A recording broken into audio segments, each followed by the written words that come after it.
Ladies and gentlemen, it is pro wrestling's giant personality, the height of independent wrestling, Mr. Larger Than Life, big time Ethan Higher, and you're watching the Final Count podcast.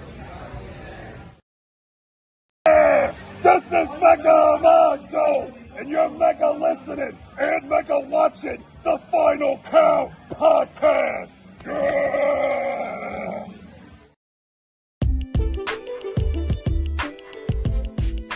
Welcome to the Final Count Spotlight. Here's your host, Ryan Mosley. Hello, everybody. It is the Croc Rockin', Nickelback Poppin', Curls for All the Girls, the Terminator, Sam Beal, as seen on Impact Wrestling, and you are listening to the Final Count. Hey, everybody. Anthony Corelli here, formerly known as Santino Morella, and you are listening to the Final Count. Hey, it's Eric Ornish, Voice of the Valley from OVW, and you're checking out the Final Count. Citizens, this is Super Z, and you're watching the Final Count. That's right. It is that time again. It is the Final Count Spotlight time. This is not our regular show, but it is our Final Count Spotlight interviews show. And I have a great guest on this episode of the Final Count Spotlight.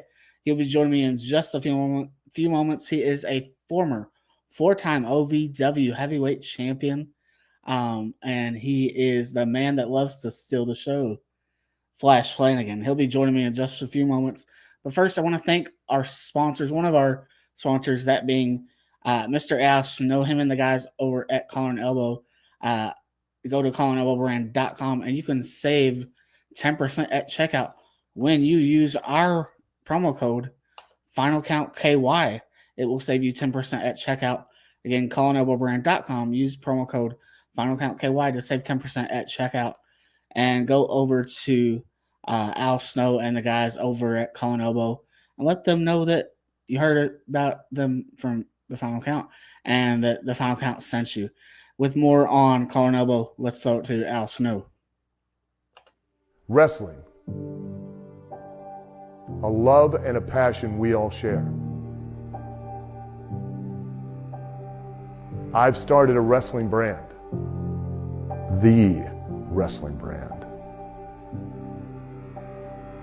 A brand founded on the aspects of wrestling. Two entities working together to create a product that connect emotionally for people everywhere. Collar and Elbow is the brand. Passion and love for wrestling is the drive. I am Al Snow, and this is Collar and Elbow, the wrestling brand.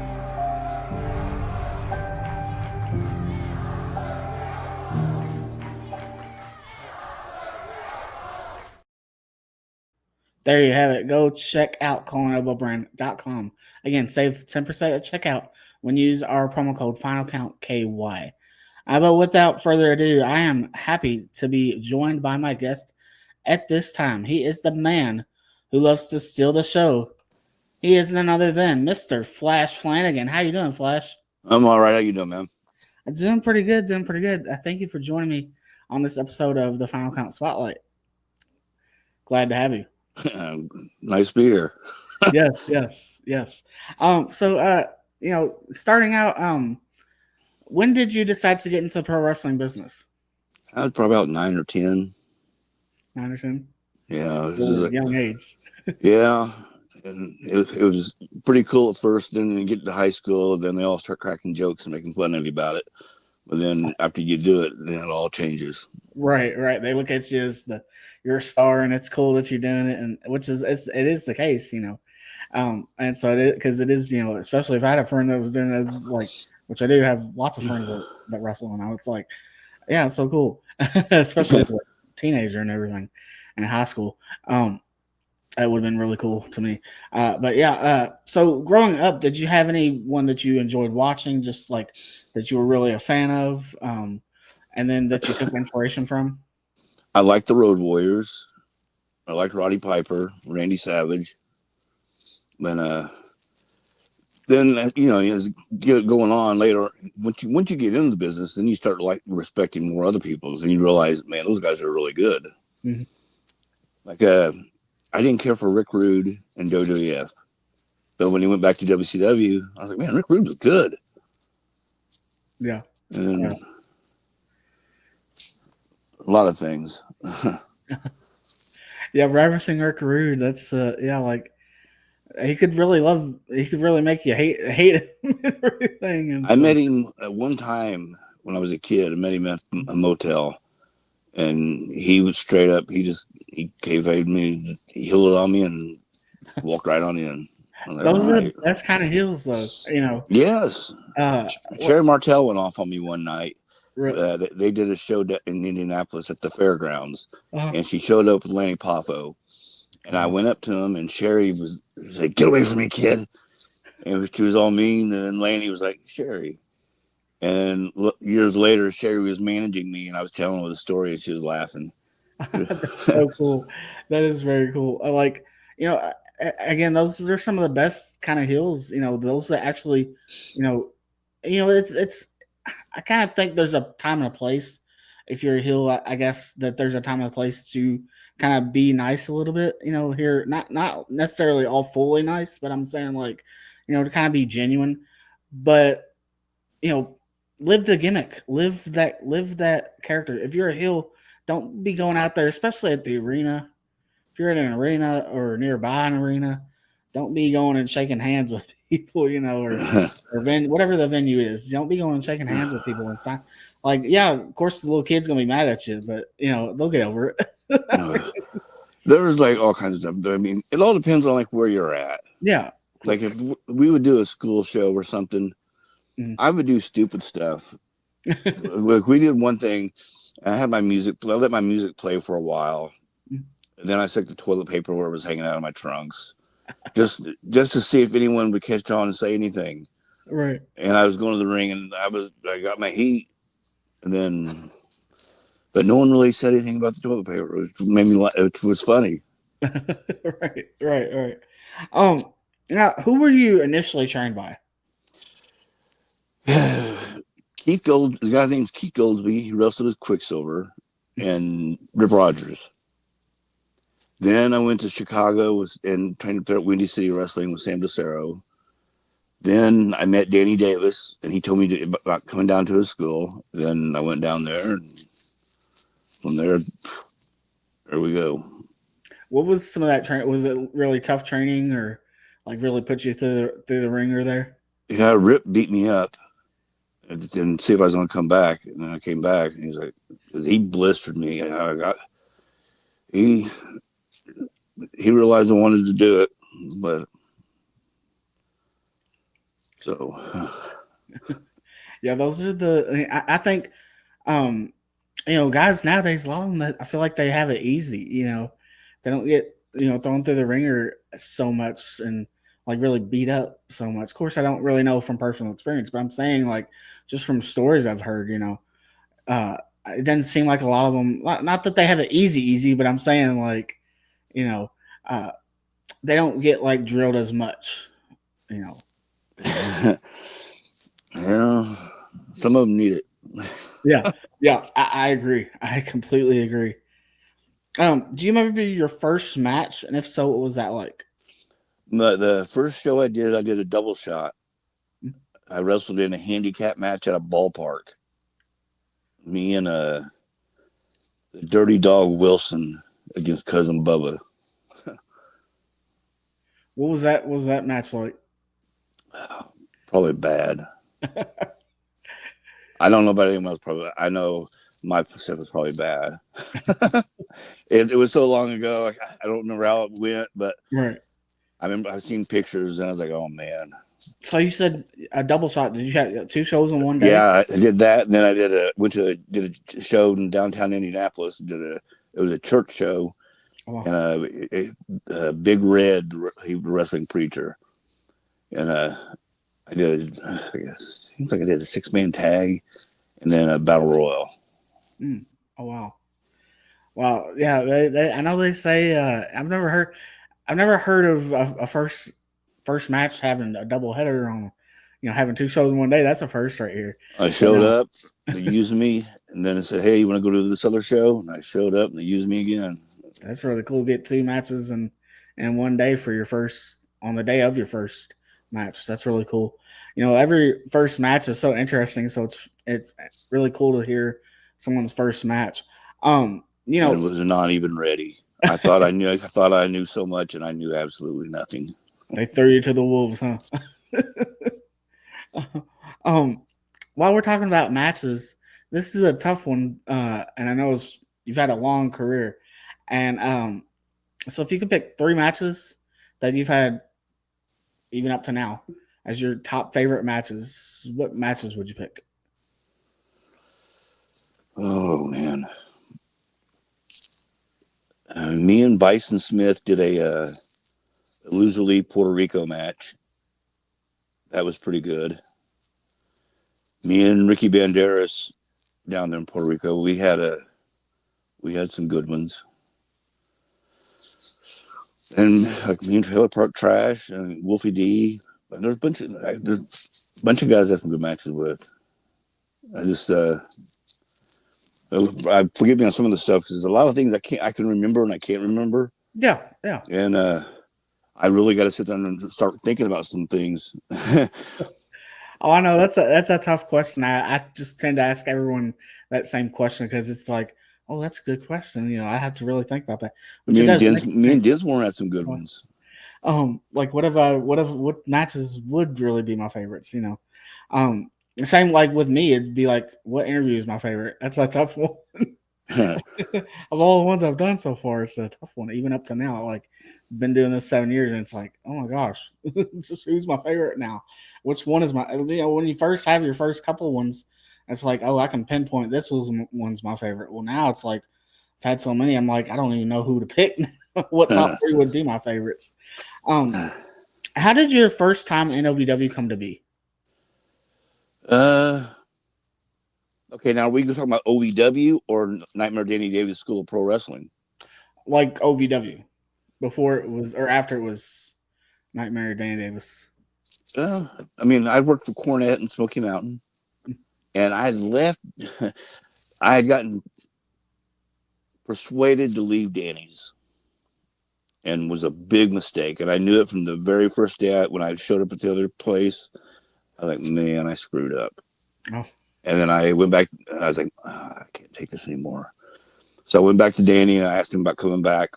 And he was like, I got some things going on. Said, you're lucky you came back when you did, because if you didn't, I wouldn't have brought you back. And that's when I found out he's going to start doing the OVW stuff. And I was there from the beginning.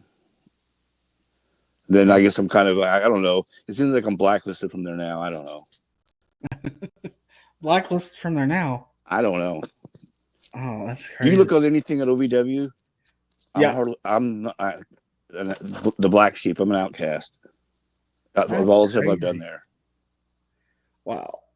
That's totally crazy to me.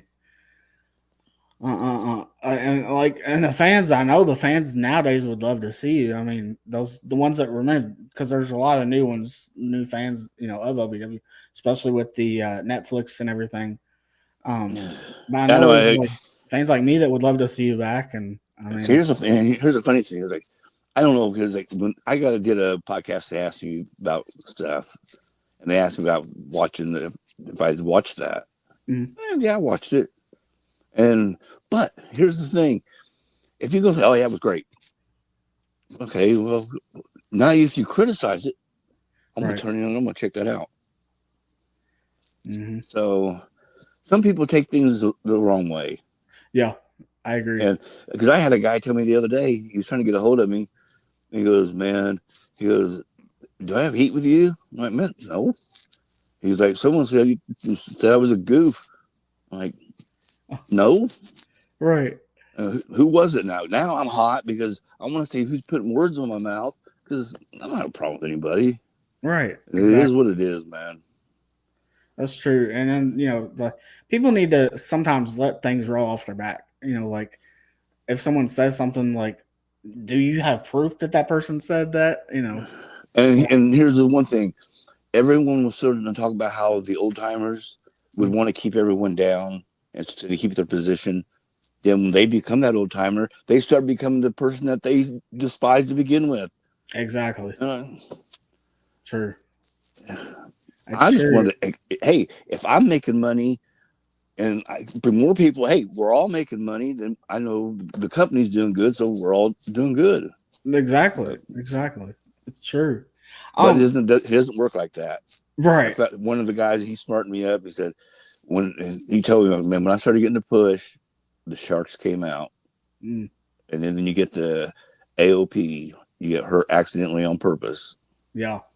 And yeah, it makes sense because like it's a dog eat dog world type thing, you know. And everyone, once you get that spot and you start getting pushed, and you're the top guy in a promotion, it's like there's other guys that want to be where you're at, so they'll do anything to take you out of that spot. You know. Yeah. That's really crazy. But it's part of the business, sadly. But it's the part no one ever tells you about. Yeah, exactly. Exactly. How did you get the moniker "the man who loves to steal the show"? Because my whole thing, man, because it seems like when you sit there and say this stuff, now when you look back now and watch the guys come up, like Dolph Ziggler, he's basically still the gimmick that I had.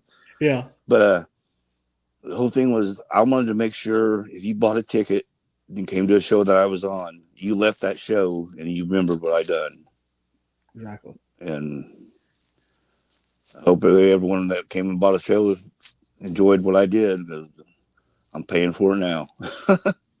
Yeah, I know I can say I did. I always loved whenever you would come, you know, whenever you come back. Unfortunately, I didn't get to see in person, at least. I didn't get to see the first time when he was first in OVW, like from, I'm saying like the early like 2000s. Tell me you were alive, please. Huh? Tell me you were alive back then. Oh, no, I was alive back. Okay. I'm a 90s kid. How did you come up with naming your finisher the Whiplash?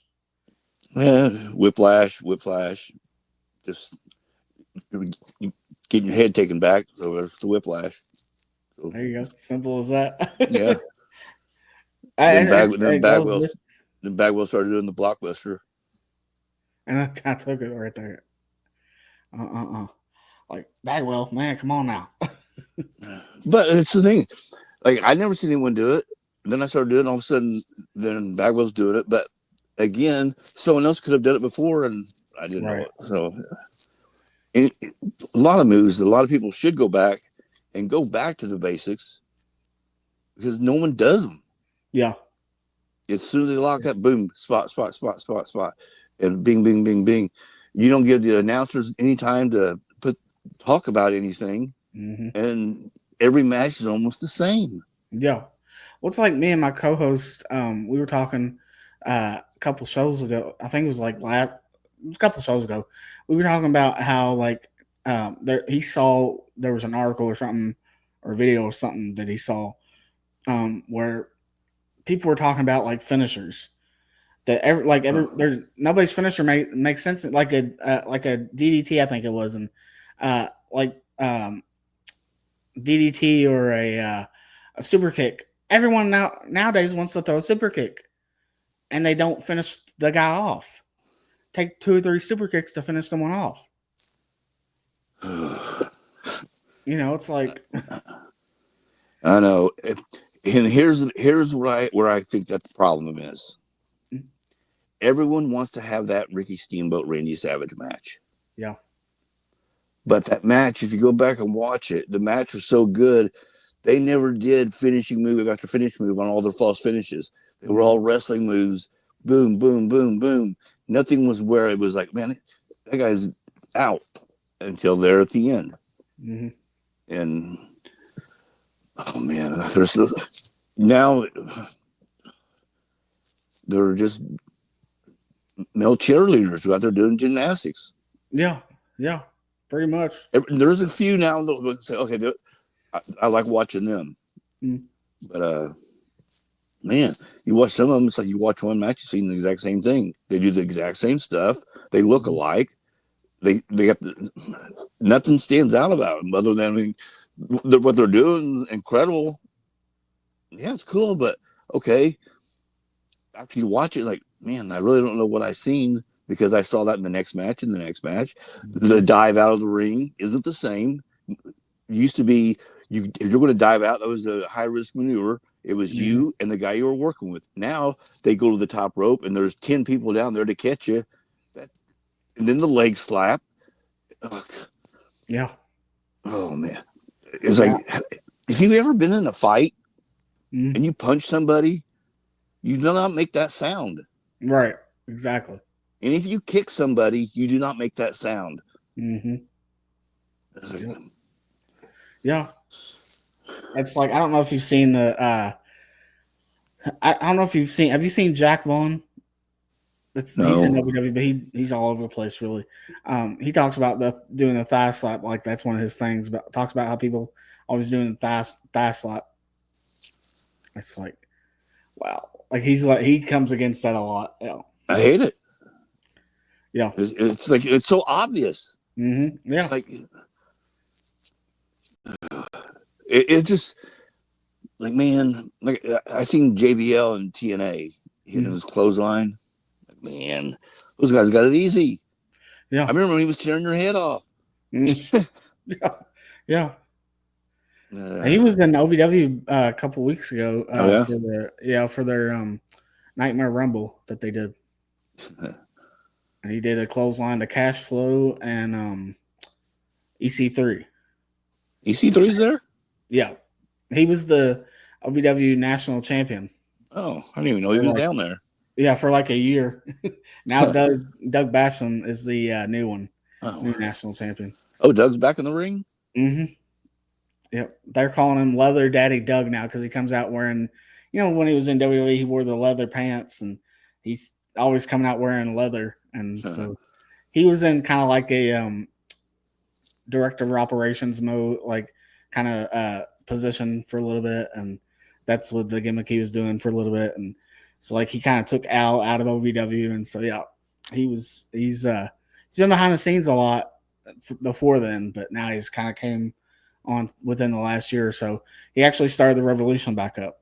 Did he? So. Me and Doug were a tag team at first, and we could tag each other, and it was like we just knew what the other one was thinking. Like we do double team moves, tag, and we'd shoot them up, and we knew what we were going to do. And we clicked, and then we were supposed to go to USWA. And then I went down to WCW and did some extra work. And Danny got mad and said, he basically was like, nope, you are not going now. I don't know if it's true. We were going, but they got ixnayed.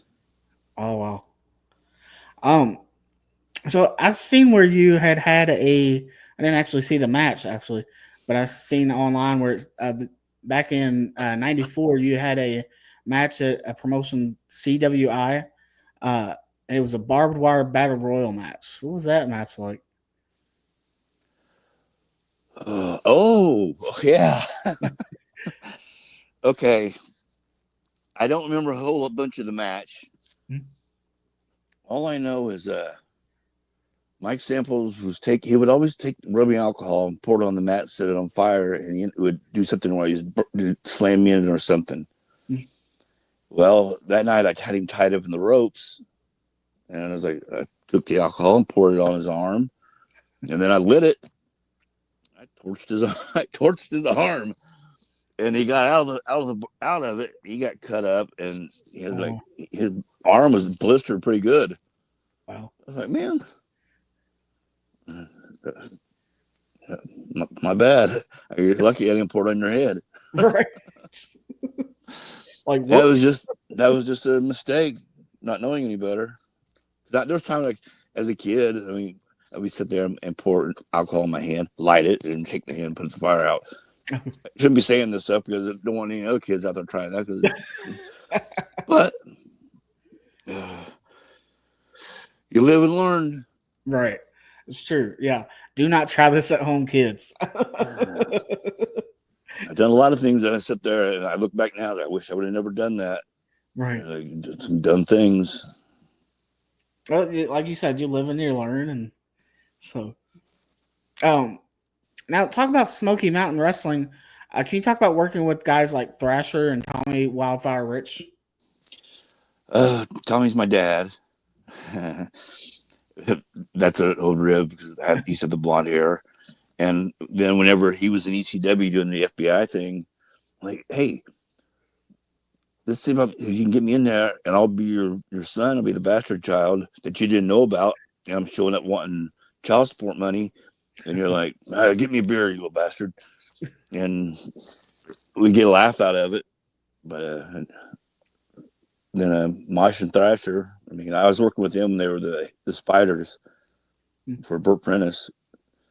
And they used to wear the mask. And it was so funny because those guys are just clowns in the ring and pulling ribs on you. And like you're trying to keep from laughing. And I remember the one guy, Man Mountain Mike, and Freddie Fargo was their manager. Mm-hmm. And they had him in the corner. And I'm sitting over there in their corner. And Freddie gives him a hot dog. And there they are, sticking in his mouth and slapping him and all this. And I'm over in the corner trying to keep them laughing. Like, man. And then as the headbangers, they would always do the bit where they'd put their skirts up over your head and, as a rib. But they're good guys. I like those guys. Yeah, I like Moss and Thrasher, both of them. Yeah, then at the airport, I was wearing the Zubaz. They came when I was checking my bag through. They came behind me and pulled my pants down. And like, I'm not putting it over. The bag's going through. Walked on through, got my bag, pulled my pants up. Like, if I put it over, I'm constantly going to get ribbed. Like, no. Right. Or just that didn't happen. What happened? That's funny. Can you talk about working with Dirty Dutch Mantel and USWA? Oh man.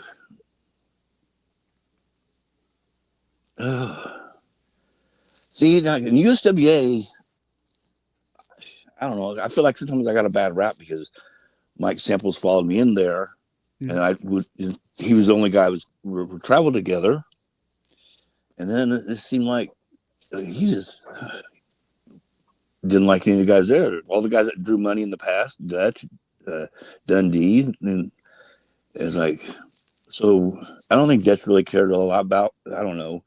But Puerto Rico got to know Dutch a lot better. And, man, Dutch was great.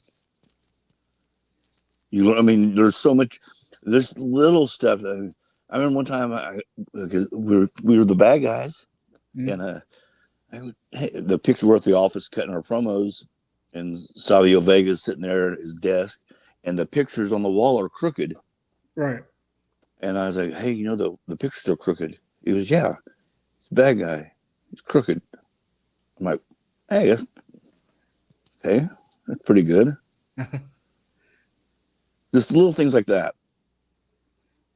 Definitely. But I like Dutch. Yeah. Oh yeah. I like the best. I'm more familiar with him as Zeb Coulter when he was with the Alberto Del Rio and WWE, but I've gone back and looked at some of Dutch Mantel matches, and I loved his work back then too. Even after going back and watching them. Well, he's got that big bushy mustache. Yes. And then in Puerto Rico, it was like, it was so funny because you sit there and like, you're trying to hook up with any girls there. It was always, you sit there and look at him, go. And Dutch has a big mustache. And when he would sit there and do it as just messing with you, it was pretty funny. And then then when you're sitting there and you look at someone and you're like, and they come over start talking to you. I was like, wow, this is hilarious. Another someone that I really like. You worked with Tracy Smothers in IWA Mid-South. What was Tracy like? Tracy was great. Just listen to him. Man, he had a short temper at times.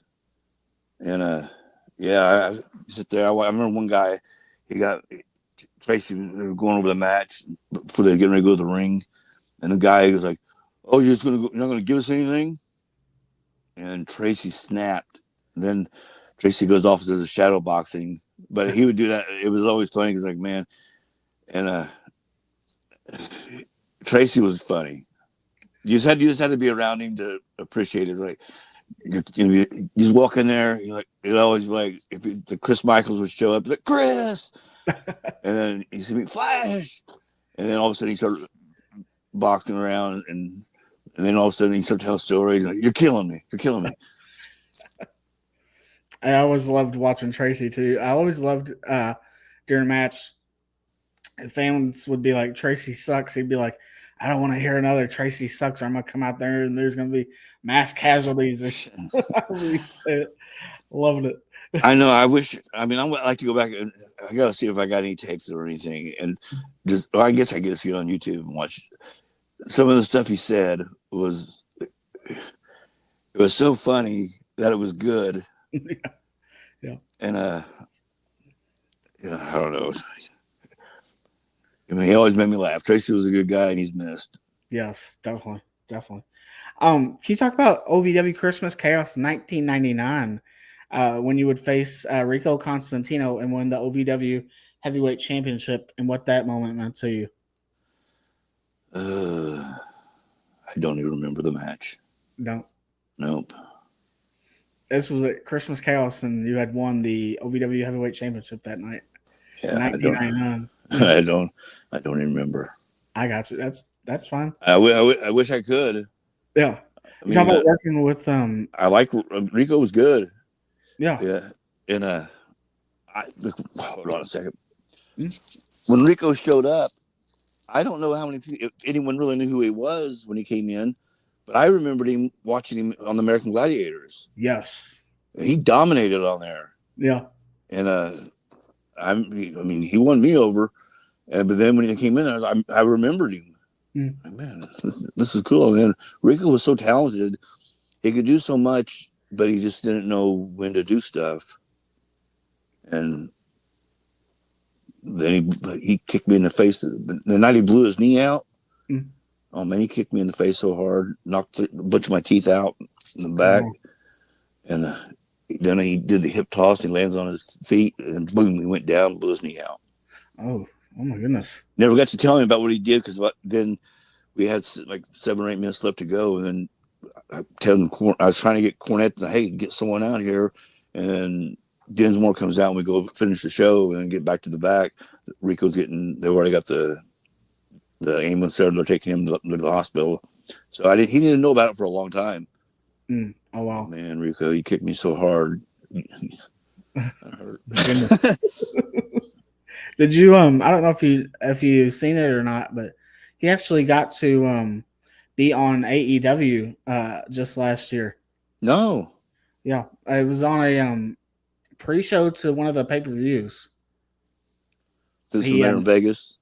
Yep, I believe it was. Yes, he got to manage. I believe it was. I want to say Private Party, but it wasn't them. It was. I forget who it was right now.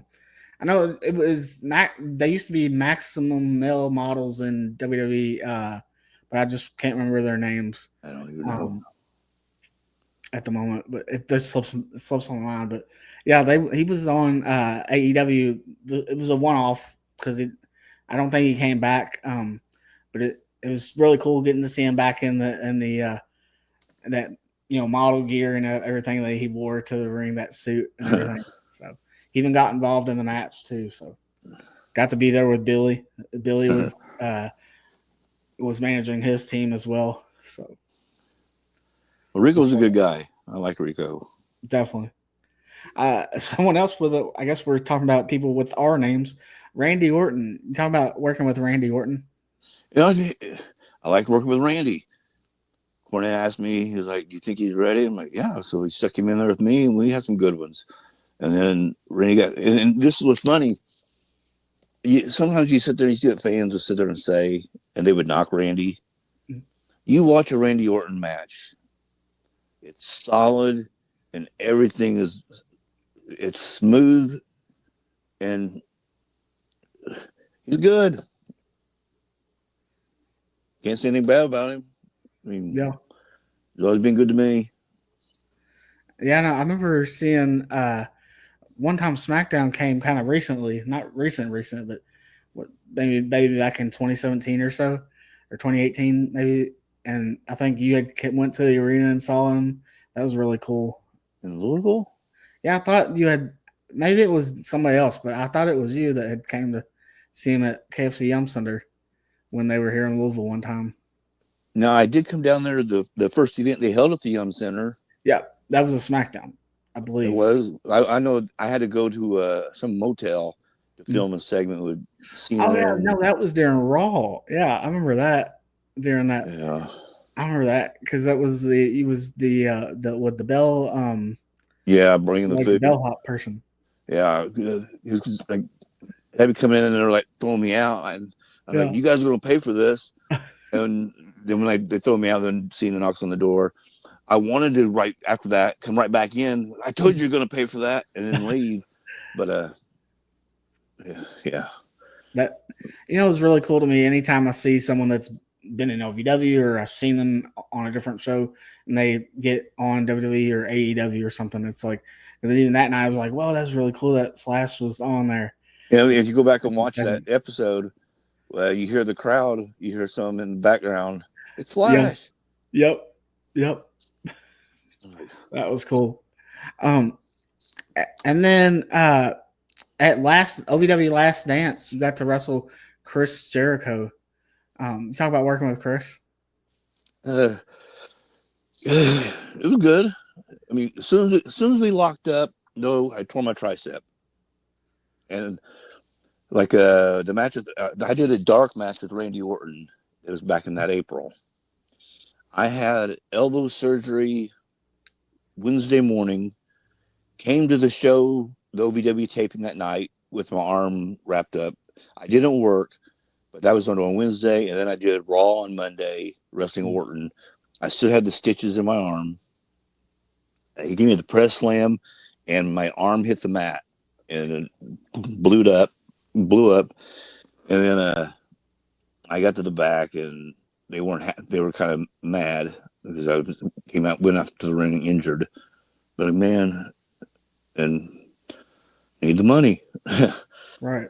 And then the next night, I didn't do anything. I think the match with Orton was in Chattanooga, or not. It was in Knoxville, and then the next night we were in Nashville. Then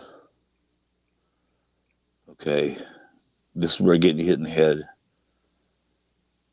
We were talking about Jericho. Jericho. Dance. Yes. Whew. Okay, then so now I had the surgery that April, and the match was in June. Yeah, was it June? I want to say yes, something like that. It was June 23rd. It's funny how things can stick in my head, numbers and things, but it's like a lot of matches, and then people I can hardly remember. But as soon as we locked up, boom, it popped. And man, I get in the corner, and I'm like, man, this can't happen now. This is what I've been on TV running my mouth about all this time. Now I just got hurt. Wow. And I was like, man. And we did one little thing, and I screwed that up, and I rolled out on the floor, and I'm like, God, my arm is killing me. I told referee, like, tell him to come get me. And then from there, I figured once the adrenaline kicked in, I'd block the pain out. And you go back and watch the match.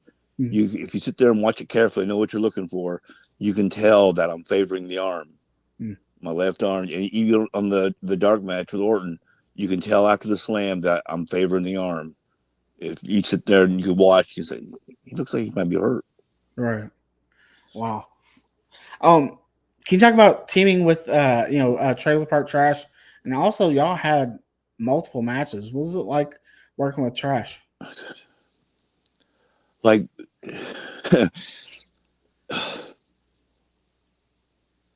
going out there and having a fight with one of your best friends. We just beat on each other and laugh. Some memorable matches y'all had together. Yeah. I know the one night he came off the top rope and dropped the legs of the table, and it was a bad table. And as soon as he hit that table, it just like disintegrated. He did the leg drop. I mean, that had to hurt. And he threw me off the top of a ladder and went through the table on the floor. That table flipped up and sliced my leg open. Oh, man. But well, I lost one of my weightlifting belts. I remember I used it as whipping, and when he whipped me with it, it fell down and some fan grabbed it. Oh wow! Yeah. Oh, well. Do you ever get it back? No. Oh man. Do you have any stories from Six Flags shows, or would you ever do any Six Flags shows? Yeah, I did the Six Flags shows. The only thing I ever remember the Six Flags shows is when Ric Flair came in the first time. That's but I don't remember any matches I had there. Mm-hmm. I know I did. Yeah. I just don't remember. Just don't remember off. Yeah. I get it. No. Yeah, I always loved the Six Flags shows. Those was always, because that's more my I started going to OVW in 2004 in October of that year. And so I always loved the Six Flags shows. You know, had I been going to OVW during the Gardens shows, I would have loved that too, I'm sure. You know, especially the early days of the OVW WWE relationship, I would have loved that. Absolutely loved it. But getting to be there, you know, for the Six Flags shows was really cool too. Still, I don't know if you've seen it or not, but I've been posting old like 2005, 2006, you know, videos from some matches from OVW. I have literally, technically they're my sisters. She has complete set years of DVDs of OVW. All right, who's your sister? She lives here with me, actually. What's her name? Her name's Courtney. I don't know.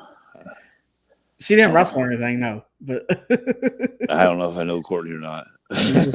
She's a fan, but she has lots of, like, she has 2005, complete year of 2005, complete year of 2006. Okay, that's a AC then, or AF after Flash. Huh?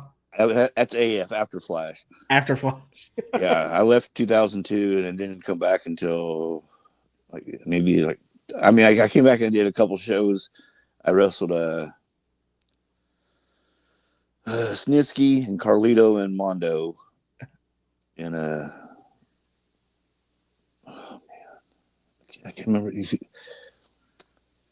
Chad Collier, I just used off his mask gimmick. I worked with him. I can't remember what he worked as though. And then I did the stuff with Trash, and then I ended up back as part of the Marauders. Yeah. Now that was my time, because that was after the WWE developmental deal had already expired or went away. Man, I'm always there at the wrong time. I heard that it was during the TNA developmental deal, though. Oh, they do? No, that was at that time when you came back. Oh, was it? Mm-hmm. Oh, because that was when Rob Terry was there, and I don't know if Doug Williams was there at the time yet. Yeah, I remember Doug Williams was there too. But I'll kind of get into some of that a little bit later. But can you talk about a little bit more about working in Puerto Rico? What, you know, is there any memory from Puerto Rico that really stands out to you? I had a blast. I mean, you're sitting there, you're wrestling 4 or 5 nights a week, and you're back in your bed. Well, you're back in where you're staying at, in the bed you have, and go to the beach during the day, go work out, and can't beat it. Right. I can't beat warm all the time. Beach. Wow. Yeah, definitely better than Louisville. I hate cold weather. Yeah, same. It's probably in the 80s down there right now. And in Puerto Rico? Yeah. Oh, wow. Yeah, I'd trade that for here any day. Yeah. I mean, the heat gets to me, but still. I would take the heat over cold any day. Yeah. Yeah, I would too. I would too. As long as I got a little bit of a chill on me, then like a wind blowing through my hair or something like that, and wind in my face. A little bit of that's good, just so I don't get like overheated or whatnot. So you've returned to OVW. You came in as the masked man when you came back to OVW. Yeah. I remember we was always speculating who was that masked man that was coming in and interrupting matches and hitting people with the kendo stick. And what was that under the mask? What was that like? Just did you ever hear speculation of who who they thought it was? Yeah, of who No. fans thought it was. Who they think it was? I don't know who we thought it was. I think I might have thought it was Kurt Angle at one point. I don't know, just because I know I was speculating at the time that it had to be someone from TNA. I was like, this has got to be someone from TNA, just because of the. Well, in a way, it kind of was. I was in TNA for a brief moment, and then I quit. Yeah. So I mean, that's true. But that was another thing. It's like here I was going down working TNA. Mm-hmm. Me and Wolfie are the disciples of the new church. Yes. And then I go down the following week. I did the show. It's like did the next week. Then the next week I was off. Next week I was off, and I may have went down there again and I was off. And I'm like, man, screw this. I'm not driving down here to Nashville every week when I'm not booked. Right. And so I ended up. I was talking to Cornette, and then Dutch gave me a call, or Luke Williams called me, and then I knew Savio and all them, Victor Sionas. I knew them from WWE, and went down there, and Victor said I had a job as long as I wanted one, and he kept me around when times I should have been fired. I'd done some stupid things, but they were good to me. That's good. That's good that they were good to you, though. Yeah, because when you get mixed up in things you shouldn't be doing, and they sent me home to make sure I got cleaned up before they found me dead. And but as long as I was putting my body through so much, and then it's like, man, I can't move, can't walk. But I ended up getting addicted to somas. And when you sit there and your day, you say, okay, I can take 8 of them. I'll wake up at this time. And it got 8, became 12, became 15. And go to sleep, wake up. Oh, man, need more. I was like, God.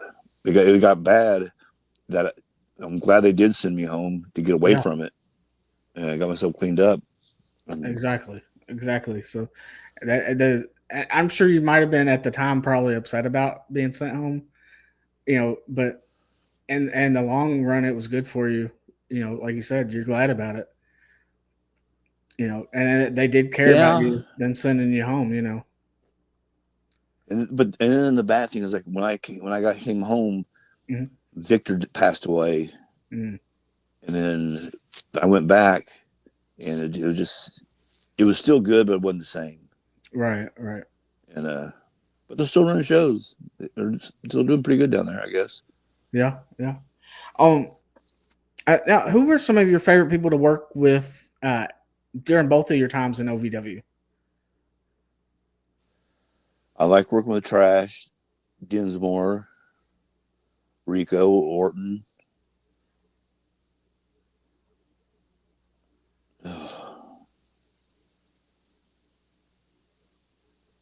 I like working with Doug. Me and Doug clicked. Man. Conway. I'm going to give you some names, okay? Tell me the first thing that comes to your mind after I give you these names. Al Snow. Like just the I didn't first work with Al Snow in OVW. You didn't work with Al Snow? I worked with Al in Music City Wrestling. Did you? But I mean, as far as in the ring. As far as that, yeah. I mean, and in the back I worked with him. Yeah. But That's the only time I ever worked with Al in the ring was for Burt Rennis. What about Jimmy But I like Cornette? Al.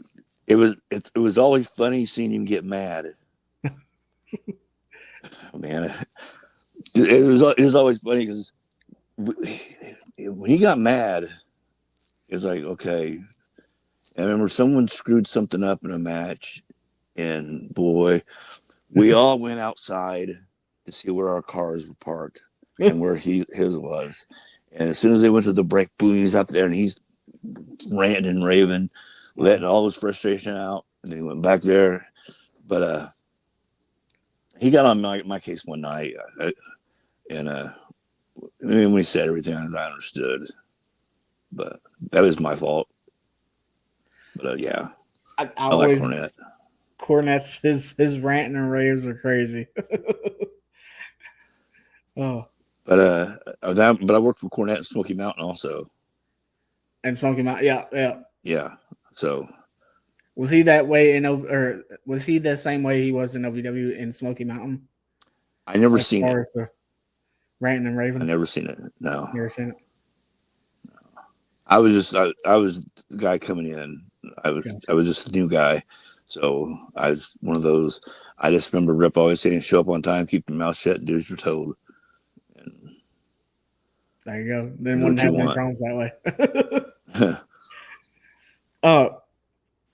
What is actually? Let me give you one more name. Danny Davis. I like Danny. I don't know if Danny's mad at me or not. I don't know. It could be. I don't know. He hadn't reached out to you or anything? Or? No, I was down in Florida. I was down in Clearwater, and I called him, and I don't know if he's got a new number, but he never has gotten back with me or anything. So, all right. Hi, Danny, if you're watching. I got no problem with you. Yeah, hopefully this gets to him, and, he knows that, hey, I ain't no beef or anything. I mean. Yeah, man, I got no beef with nobody. Yeah, I mean. Why would I have beef with anybody? we all get old and break down and fall apart, and that's it. It's true. No, not one of us is exempt from that. What is the best piece of advice you like to give to young guys and girls that want to get into the business? Man. If you're booked, show up on time. And if you show up on time, show up earlier. So it was because the guys running the show, they want to make sure everyone's there and don't wait to the day of the show and like, oh, I can't make it. I sacrificed a lot, missed out on a lot of things, and missed a lot of Christmases, Thanksgiving, birthdays, and everything else. It's like, if you're booked on a show, show up. Because there's always someone else ready to take your spot. Very good advice. That's true. And you don't want to be the Wally Pipp of wrestling. Yeah, that's true. That's true. That's true. Even outside of wrestling. Do what? Some people, I don't. Do you know who Wally Pipp is? No. Wally Pipp was the first baseman for the New York Yankees and wanted to take the day off. Lou Gehrig took his spot, and then he never got to play again. Oh, wow. Yeah. Wow. No, I did not know that. I had not heard of that name before. But, yeah, that shows you what happens when you take the day off and someone else takes your spot. Then you lose that limelight that you could have been in, Yeah, it was like that was the thing. It was one of those. Now, if you get hurt, you can take time off or whatever. Right. I mean, man, back then, it was like you get hurt, go in the ring, work around it. Mm-hmm. It's like, yeah. I like it better now. It's like, okay, you're hurt, but I always try to make. If I was booked, I try to be there. Exactly. And that's good pieces of advice, even outside of wrestling. Just if you're scheduled for something, be there. If you might if you're not going to be able to make it, give them some time Yeah. Don't wait till the day of the show and Mm-hmm. be like, oh, I'm not gonna be able to make it. It's the worst. Yeah. And then showing up late. It's like, Mm-hmm. man, here we are. It's 30 minutes when the show starts and you're showing up. No, I need to know you're going to be here. Right. Exactly. Help put the ring up. Help tear down. Especially if you're cutting your paying your dues. And you're just entering into the business. So I mean, Man, I used to set the ring up every Thursday night by myself, mm-hmm. and then I'd have help at the end of the night. But I would go down to the building, put the ring up by myself, and yeah. Gosh, it's a lot to do by yourself, man. What is your, you've worked a lot of gimmick matches in your career. What is your favorite type of gimmick match that you've worked? Oh. Battle Royal. Battle Royal. That's just a joke because usually the Battle Royals are the one like fans like, oh man, Battle Royal, because the guys you hit in the Battle Royal, a lot of guys just they get in there and they do something boom and you get thrown over. Like, man, tease it. Don't just go over and land on the apron, roll back in. Mm-hmm. But they've redone everything and changed some of the stuff that what a Battle Royal is. And when they say over the top rope and your feet touch the floor, now they slide out. But oh, well, they slid out of the ring. They didn't go over the top. No, Battle Royals are over the top rope to the floor. You're good, done. Like the Royal Rumble. Right.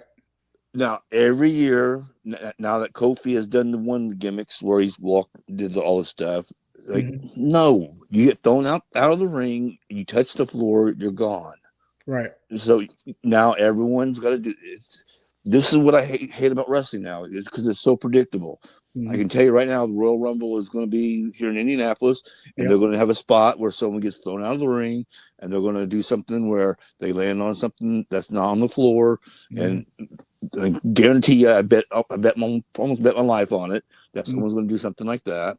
And so there's that, and then again, everyone's going to kick out of their finishing moves, and no, it's your finishing move. Right. Why it's a finisher? Exactly. And then you hear the commentators now. They'll be sitting there like, "Oh, that's its finisher." Well, obviously it's not because he just kicked out of it. Right. Right. It used to be boom, Jake hit the DDT. There was a pop. And Road Warriors, they hit the Doomsday Device. Now someone would be getting up and like, oh. No.